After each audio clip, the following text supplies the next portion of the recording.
Bonjour les amis, bonjour, bonjour, bon réveil à tous ou bonne fin de journée, c'est selon. Que Dieu vous bénisse et je vous salue tous, entrez, entrez, entrez. Le Seigneur a une parole encore pour nous qui va permettre à tout un chacun de résoudre au moins une difficulté, si ce n'est l'essentiel de ce qu'il y a comme embûche aujourd'hui, comme souci dans la vie d'une personne. Entrez, entrez, likez, likez. Que Dieu vous bénisse tous. Appelez les autres, faites venir les retardataires. Bonjour, bonjour à tous ou bonsoir. Partagez, likez, likez, partagez. Allons-y. Le Saint-Esprit a prévu de belles choses. Le Saint-Esprit a prévu, mais vraiment, sortir une personne d'une situation difficile. Il a prévu également empêcher à une personne d'aller rentrer dans des problèmes graves, des problèmes très sérieux. Là est l'amour de Dieu qui consiste non seulement à nous permettre d'avancer, mais aussi à nous éviter des erreurs graves, des erreurs qui minent la santé, qui éliminent la joie de vivre, des erreurs qui prennent plus l'âge avance, qui prennent des années à corriger, à rectifier. Et le Saint-Esprit est là pour nous éviter tous ces désagréments-là. Entrez, venez. Salutations à tous. Nous avons une parole ensemble à lire. Elle est dans Éphésiens chapitre 5 et notre prière aujourd'hui est intitulée « Nous prions pour que chacun reçoive ce qu'il attendait ». Non pas ce qu'il attend, mais une fois que nous aurons prié, la difficulté sera derrière toi, ça sera fait, ce dossier sera bouclé, tu pourras aller à la préfecture, tu pourras aller à la mairie, tu pourras faire les démarches à l'ambassade, où que ce soit, dans tout ce que tu attends au cadastre et autres, que ce soit au tribunal, ça sera bon, mais à condition que tu saches ce que la pierre angulaire te dit d'abord. Nous allons prier ensuite. Éphésiens chapitre 5, verset 31. Il a dit ceci, c'est pourquoi l'homme quittera son père et sa mère, virgule, et s'attachera à sa femme, et les deux deviendront une seule chair. Le Seigneur n'a jamais dit que l'homme s'attachera à ses femmes. Il est bien dit à sa femme. Et il y a une femme qui a passé beaucoup d'années dans la maladie. Et le jour où elle me partageait son calvaire, 2 enfants de 21 ans et 19 ans, mais depuis que ces enfants-là sont nés, depuis que le premier enfant est né, c'est le calvaire. Dépression, problème des nerfs, les jambes ont pris du volume, des fièvres à répétition, incapable, elle a fait des études dans le domaine de la santé, mais incapable de travailler, maladie sur maladie, maladie sur maladie. Et je sais que les gens, lorsqu'ils ont une difficulté, ils veulent se jeter directement dans la prière ou bien le jeûne. Mais la pierre angulaire dit ceci, « Mon peuple périt faute de connaissance ». Osée chapitre 4, verset 6. Alors j'ai voulu en savoir un peu plus. Et je demande à la dame de m'expliquer un peu l'historique de sa vie de couple. Comment elle a fait pour avoir ces 2 enfants et avec qui? Ils ont commencé où? Ce couple a commencé où et comment? Alors là, il va s'avérer que la dame ne savait pas qu'elle était partie rentrer dans des problèmes depuis 25 ans. Elle a fait 1001 églises. On a imposé les mains. Il y a eu des jeûnes, toutes sortes de dîmes, offrandes et sacrifices, rien à faire, sa santé, ce qui fait que ses yeux se sont même abîmés. Chaque partie du corps, année après année, s'est écroulée. Et lorsque je l'écoutais, elle ne savait pas qu'elle avait bétonné sa vie dans le péché et que sa vie n'était pas en règle avec Dieu, malgré ses prières, malgré ses jeûnes. Elle avait rencontré le monsieur et le monsieur était d'abord marié. Le monsieur avec femme et enfant. Et elle a été séduite et le monsieur l'a épousée, on va dire traditionnellement. Et ils ont eu 2 enfants ensemble. Mais elle me dira ceci, que lorsqu'ils se sont mariés traditionnellement, parce que le monsieur avait déjà son foyer, et elle a été prise comme seconde épouse. À partir de là, 3 mois après leur, entre parenthèses, union humaine, mais pas devant Dieu, pas aux yeux de Dieu, parce que Dieu ne reconnaît qu'une seule union. L'homme quittera son père et sa mère, il s'attachera à sa femme, pas à ses femmes. Et à partir de 3 mois de mariage, le mari est tombé malade.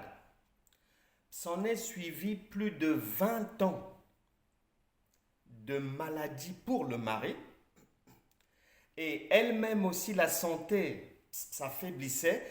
Selon son expression, elle a passé une vie de garde malade, allant d'hôpitaux en hôpitaux, de lieu en lieu pour le mari, tantôt pour elle-même, jusqu'à ce que le mari vienne décéder 20 ans après. Et à partir de là, c'est comme si elle avait pleinement maintenant pris le relais du mari. Ses maladies se sont empirées. Le Seigneur a dit en 1 Corinthiens chapitre 6 à partir du verset 9. Ne savez-vous pas que les injustes n'hériteront point le royaume de Dieu? C'est-à-dire, ils ne peuvent pas avoir le secours de Dieu sur leur vie terrestre. Et là-bas, n'en parlant même pas. Ne vous y trompez pas, ni les impudiques, ni les idolâtres, ni les adultères, ni les homosexuels, ni les infâmes, ni les voleurs, ni les cupides, ni les ivrognes, ni les outrageux, ni les ravisseurs n'auront part avec Dieu. D'autres versions disent n'hériteront le royaume de Dieu. Et c'est là ce que vous étiez quelques-uns de vous, mais vous avez été lavés, mais vous avez été sanctifiés, mais vous avez été justifiés au nom du Seigneur Jésus-Christ et par l'Esprit de notre Dieu. Tout m'est permis, virgule, mais tout n'est pas utile, mais tout m'est permis, virgule, encore, mais je ne me laisserai asservir par quoi que ce soit. Nous allons prier pour que chacun ne se laisse pas asservir par le péché, pour que chacun ne demeure pas inconsciemment dans un péché qui va saboter son existence, malgré les prières, malgré les jeûnes, parce que cette dame a passé beaucoup d'années dans des jeûnes, des prières, donnant de l'argent à droite, à gauche. Les pasteurs ont dit ça ira, Dieu fera et tout, mais Dieu n'a pas fait, parce que sa vie, le point de départ de ses problèmes était en opposition avec la pierre angulaire, avec la parole de Dieu. Et le Seigneur ne voudrait pas que d'autres personnes vivent ce calvaire par ignorance ou volontairement, ou subissent les affres de la désobéissance. Je ne sais pas si tu es dans cette situation. Peut-être que toi, ta désobéissance n'est pas conjugale, mais peut-être qu'elle se situe dans un autre domaine. Peut-être que tu ne respectes pas ton mari. Peut-être que tu te comportes mal au travail. Peut-être que tu ne respectes pas ta femme. Peut-être que tu ressembles à un homme qui avait promis le mariage à une femme et tu allais te marier ailleurs. Le Seigneur a dit, celui qui confesse ses péchés trouve miséricorde. Nous allons maintenant prier. L'adultère, la fornication, l'impudicité couvrent tous les domaines de la vie. À chacun de prêter attention à la sirène qui est tirée par la sonnette d'alarme. Et cette femme a vécu un quart de siècle, 25 ans de calvaire. Elle pensait qu'elle était mariée. Aux yeux de Dieu, non. Elle était peut-être mariée aux yeux des hommes qui se trompent souvent, mais aux yeux de Dieu, non. On ne peut pas traficoter Dieu. On ne peut pas corrompre Dieu. On ne peut pas falsifier quelque chose et faire passer cela sous silence dans le cœur de Dieu. Non, ça ne marchera pas. C'est vrai qu'il y aura toujours des hommes de Dieu, des femmes de Dieu. Mais surtout lorsqu'on leur tend une enveloppe, un peu d'argent, pour encourager des bêtises. Heureusement que chacun, et le Saint-Esprit voudrait que chacun devienne comme les chrétiens de Béret, qui vérifient dans les Écritures si cela est juste ou injuste. Ouvre ton cœur, nous allons prier. Et le Seigneur va te faire du bien. Reconnais ton erreur. Abandonne le péché. Abandonne les diffamations. Abandonne la séduction, l'adultère, le bavardage.